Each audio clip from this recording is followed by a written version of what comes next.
ഇന്ന് നമുക്ക് ബാച്ചിലേഴ്സിനെല്ലാം പെട്ടെന്ന് തയ്യാറാക്കാൻ പറ്റുന്ന ഒരു കറിയാണ് ഉണ്ടാക്കാൻ പോകുന്നത്. ഉണക്ക് സ്രാവ് കറി. അപ്പം ഞാൻ 2 ടൈപ്പായിട്ടാണ് ഇത് ഉണ്ടാക്കുന്നത്. ഒന്ന് ഉരുക്ക് കറി എന്ന് പറയും നമ്മുടെ നാട്ടിൽ, പിന്നെ ഒന്ന് സാധാരണ ഫ്രൈ ആക്കുന്നതും.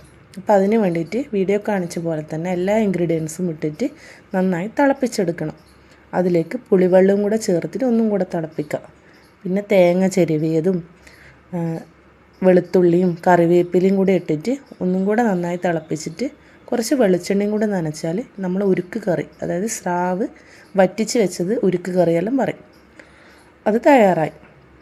ഇനി അടുത്തത് ഇതേപോലെ തന്നെ നമ്മൾ നേരത്തെ ചെറിയ കഷ്ണങ്ങളാക്കിയിട്ട് വെള്ളത്തിലിട്ട് വെച്ചിട്ടുണ്ടായിട്ടേ അത് ജസ്റ്റ് മസാലയെല്ലാം ഇട്ടിട്ട് ഒന്ന് എണ്ണയിൽ ഫ്രൈ ആക്കി വെച്ചാൽ നമ്മുടെ ഉണക്ക് ഫ്രൈയും തയ്യാറായി. ഇത് രണ്ടും നല്ല ടേസ്റ്റാണ് ചോറിൻ്റെ ഒന്നിച്ച്. അപ്പോൾ എല്ലാവരും ഒന്ന് ഉണ്ടാക്കി നോക്കാം കേട്ടോ. എന്നിട്ട് എങ്ങനെ ഇഷ്ടപ്പെട്ടു എന്നൊന്ന് കമൻറ്റ് ചെയ്യണേ. അപ്പോൾ അത്രയേ ഉള്ളൂ ഇന്നത്തെ video. Okay, bye, see U.